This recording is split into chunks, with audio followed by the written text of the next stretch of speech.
Hello and welcome to another episode of Sports and Songs Podcast. This is season 6, episode number 47, the Songs Edition, Andy. Songs, that's us. Welcome Well, back. we're I'd going to like do to a welcome songs, Dan back to the music studios, the song studios. He's had the last 4 off as we did the soundtrack songs editions. episode, the music studio, the mobile stu. Yeah. Well, today's October 2nd, and so we wrapped up the September soundtracks, Andy. And as it's September That was a 2nd, success. I know we don't get into holidays much here, but happy National Custodians Day to everybody on September 2nd, my fellow custodians. See? Happy National Custodians Day. We're there. We Love you guys. not all heroes wear capes, right? Mm-mm. So, Andy, we got an interesting one. We've done this Yes. artist before, and we're going to do another take here on it as we getting close to wrapping up season 6. Yes. But tonight's going to be a little Screaming Trees, a band out of Washington. Yes. We're going to look at this one, The Buzz Factory, Andy. Here we go. Now, Buzz Factory is the 4th studio album by Seattle-based band Screaming Trees, released the spring of 1989. Andy, just as a footnote there, these guys were Ellensburg, Washington. They were Yes. from Ellensburg, Washington. Seattle quarterback John Kitna was from there. Yes. Drew Bledsoe came from there. Very prominent, small little town of 18,000 people. So these guys were friends in high school, got together, the two sets of brothers. They threw out a couple of albums number 1, 2, and 3. So the 4th album, they said, let's go up to Seattle, into Seattle proper, and record this at Reciprocal Recording in Seattle with Jack Endino, because this was the huge scene. And so I think that's why I picked this one. But anyway, they moved to Seattle. So it says here they're a Seattle-based band. They just actually were for that 4th album, and then they stayed there. The LP was available on translucent purple vinyl. Very interesting. Kind of got some purple on the color of the album cover there too. Yeah. Yes. So this is Mark Lanigan and company here. Always kind of seem to fly under the radar, but keep in mind that these guys were once again, I like to say, were popular before the grunge scene came out. These guys were almost grandfathered in. Here's the track listings of this particular album. 11 songs. It's considered psychedelic rock, garage rock, grunge. Because grunge wasn't a thing yet. That's why it was garage. It wasn't rock, it was not even a thing. It was kind of more punk. But there's some drug use, some psychedelic rock. I can see that. But good stuff nonetheless. Here is the track listings. Song 1 is Where the Twain Shall Meet. Where the Twain Shall Meet. So Andy, I have to admit I had to look this up. I don't know what the word twain means. Yeah, I'm too old for that. Yeah. So I looked it up. It's a biblical reference meaning two, or a couple, or two. So the song's about where the two shall meet. So we're here to interesting educate. enough. I can see that. We're here to educate. Next song is Windows. Song number 3 is called Black Sun Morning, Andy. Remember, it wasn't until 1994 that Soundgarden came out with Black Hole Sun in Seattle. Yep. This song is called Black Sun Morning. So I think it's another nod to these guys being out in Forerunners before the scene took place, and some could say that Soundgarden copied them from that song. Influenced anyway. Next song is Too Far Away. Song 5 is called Subtle Poison. Lyrics have to do with heroin. Subtle poison. Song 6 is Yard Trip number 7. I can only imagine what that's about. Yard Trip number 7. I think it's got acid maybe. Song 7, Flower Web. Song 8, Wish Bringer. Song 9, Revolution.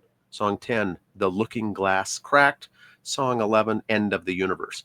Andy, this entire album's 39 minutes and 23 seconds long. I love it. It's just 11 songs, fairly quick. They're 2 to 3 minute songs. A couple are 5, one 6. Yeah. But Jack Endino. So Jack Endino basically was the grandfather of producing the grunge type of music, or the sound of that raw sound. So he produced this album. So good stuff.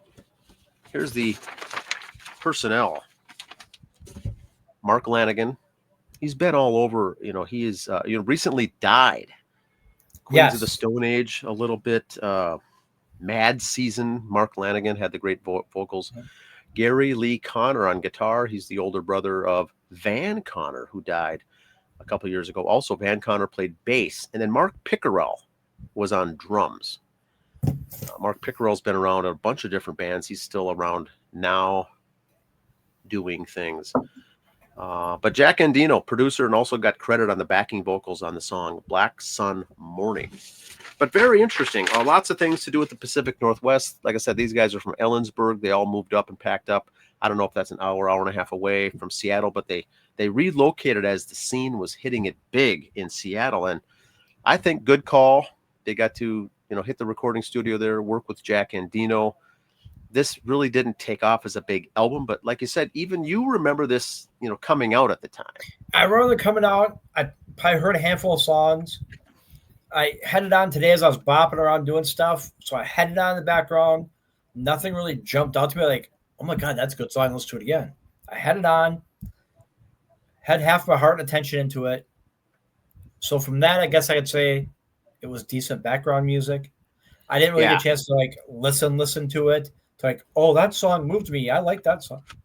Didn't get that too deep into it because nothing really grabbed me. So, and none of the songs are going to jump out by saying, "Oh yeah, I remember that one. That was a popular." And I'm kind of late to the whole grunge scene anyway. I mean, Alice in Chains. So I like them, but I'm never like, oh my God, I like them. Never really got that into them. No, I also don't think Matt Alice and stuff like that. Oh yes, but no offense, it never at the time jumped me. As I've gotten older, I've gotten more and more into it here and there. Yeah. But at the time, I was very, very not into it. And even with the rock stations here in the Twin Cities, I don't know if this would have been a 93X label songs on the radio, right? Even back then, because I don't think this was 1989. I mean, this was released April of 1989. So, we were college kids, younger cats. That's when they had Guns N' Roses was hot. Bon Jovi was still hot. Hair bands were just Whitesnake falling off. Whitesnake was there. Hair bands were just starting to come off the peak. So this was pre-grunge, so it kind of was under the radar.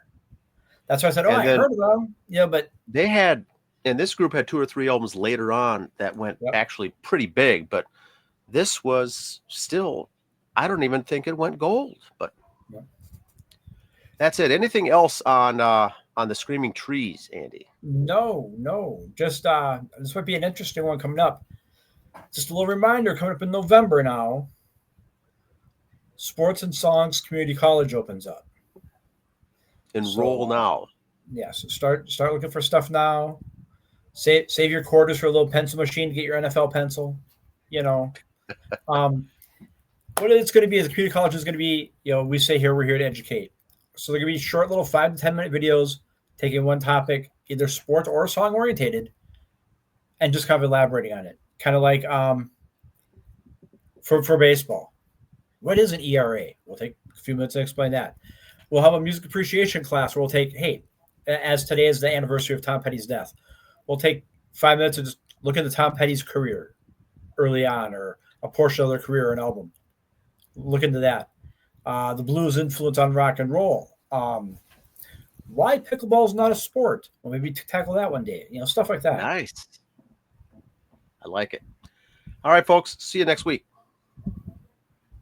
Bye.